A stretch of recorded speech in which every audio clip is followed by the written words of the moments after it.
Welcome to, for Saturday, July the 2nd, 2011, a book and a second martini. I recorded this one about a half an hour ago, and it didn't work. Know why it didn't work? It didn't have any sound. Know why it didn't have any sound? No lip balm. You can't record nothing without the lip balm.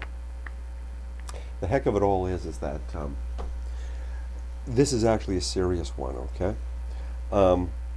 What I'm going to be doing today is reading the first half of Allen Ginsberg's Howl.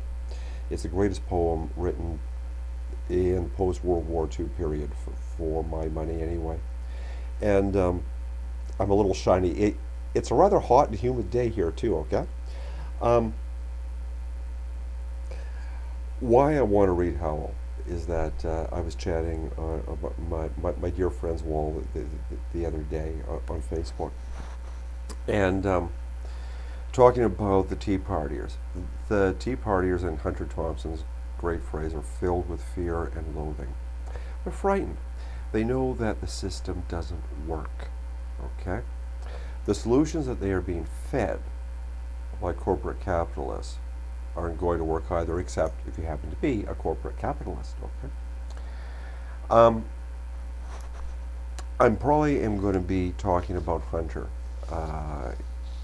Certainly within the next week, possibly I might even do an update tomorrow, and also John Lennon too.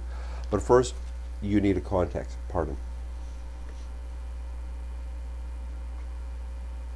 Howl, and it's a very long poem. I'll only be able to do the first half of it for you here today. Very much in the style of Walt Whitman, in that it's a very long list of things, but it talks about the underclass, the frightened, the rejected, and the search for false solutions through drugs and sex and travel and false prophets and you name it. But I'll let you derive meaning from your own. Okay. Water. I'm going to need water for this one. I hope I do it justice. I did this as a live reading, good gosh, back in university days. So, Mr. Ginsberg, I hope I does you well. Howl.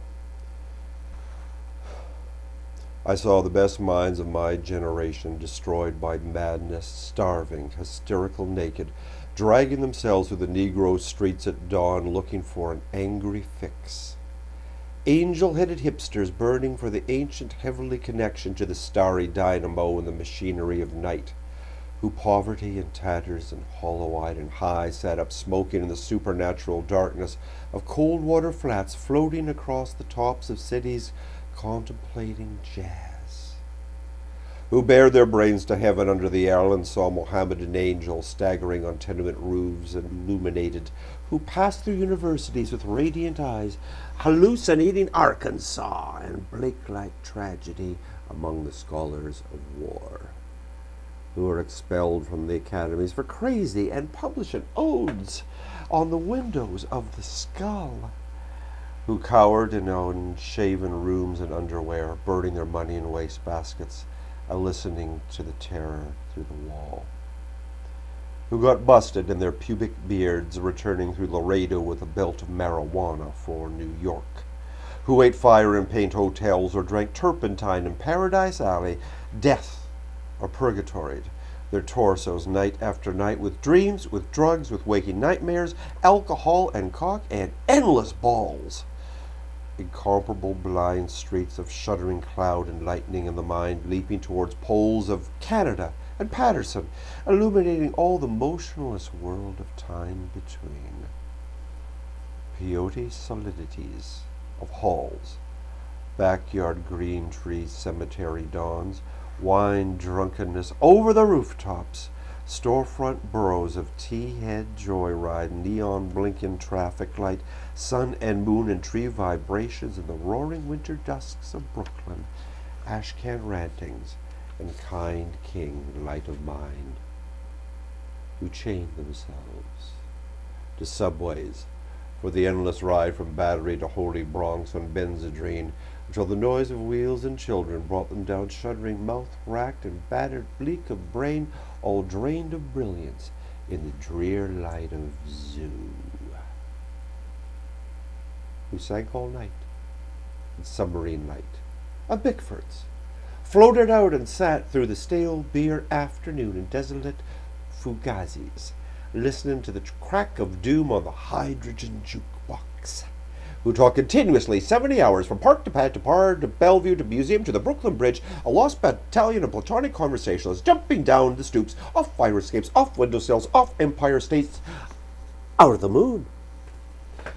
Yakety yakking, screaming, vomiting, whispering facts and memories and anecdotes and eyeball kicks and shocks of hospitals and jails and wars and whole intellects disgorged in total recall for 7 days and nights with brilliant eyes, meat for the synagogue cast on the pavement, who vanished into nowhere.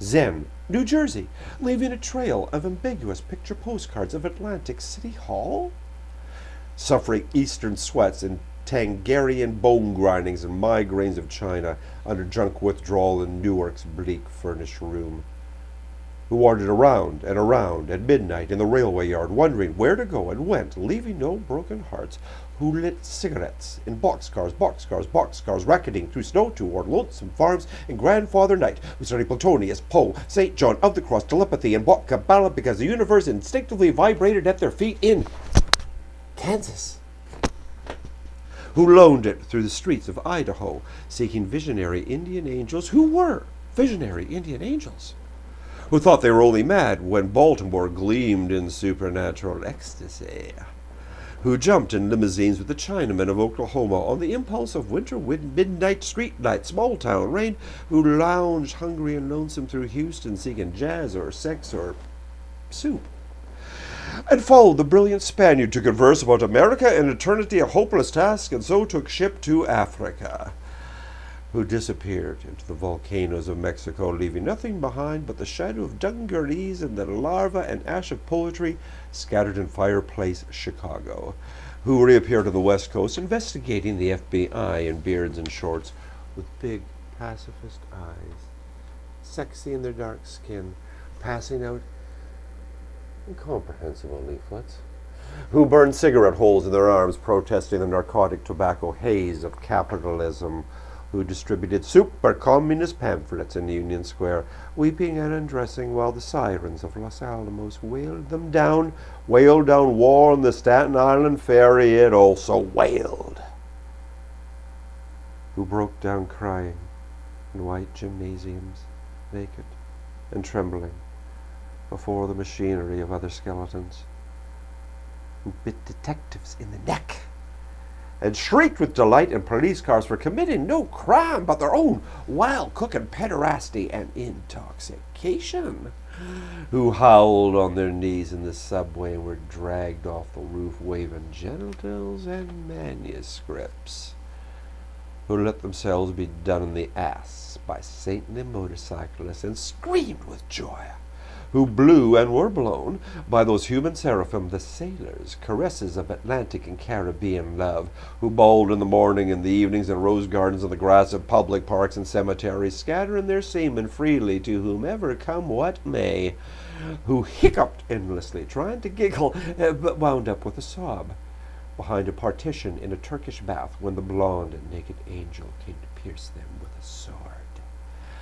who lost their love boys to the three old shrews of fate, the one-eyed shrew of the heterosexual dollar, the one-eyed shrew that winks out of the womb, and the one-eyed shrew that does nothing but sit on her ass and snip the intellectual golden threads of the craftsman's loom, who copulated, ecstatic and insatiate, and fell off the bed and continued along the floor and down the hall and ended fainting on the wall with a vision of ultimate pussy, and came eluding the last jism of consciousness, who sweetened the snatches of a million girls trembling in the sunset, and were red-eyed in the morning, but were prepared to sweeten the snatch of the sunrise, flashing buttocks under barns and naked in the lake,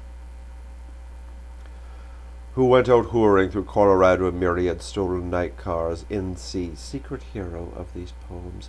Coxman and Adonis of Denver, joy to the memory of his innumerable lays of girls in empty lots and diner backyards, movie houses, rickety rows on mountain tops, in caves, or with gaunt waitresses, in familiar roadside lonely petticoat upliftings, and especially secret gas station solipsisms of John's and hometown alleys too, who faded out in vast, sordid movies, were shifted in dreams, woke on a sudden Manhattan, and picked themselves out of basements hung over with heartless Tokay and horrors of Third Avenue, iron dreams, and stumbled to unemployment offices, who walked all night with their shoes full of blood on the snow-banked docks, waiting for a door on the East River to open full of steam heat and opium, who created great suicidal dramas on the apartment cliff banks of the Hudson under the wartime blue floodlight of the moon,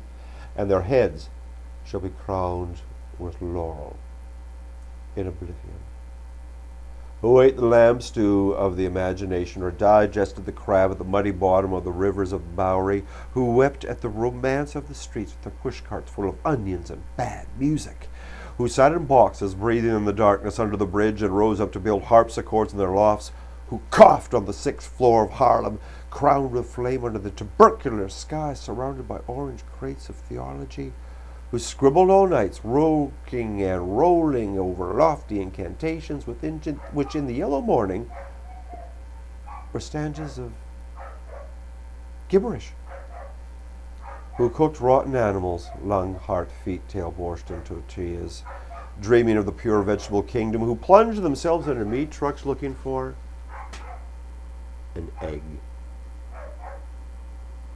That's the first half of Howl. You need to read the whole thing, I really do think. Read it, know it, understand it, live through the images, know the people there, because you know what? If you look outside your window, they're there.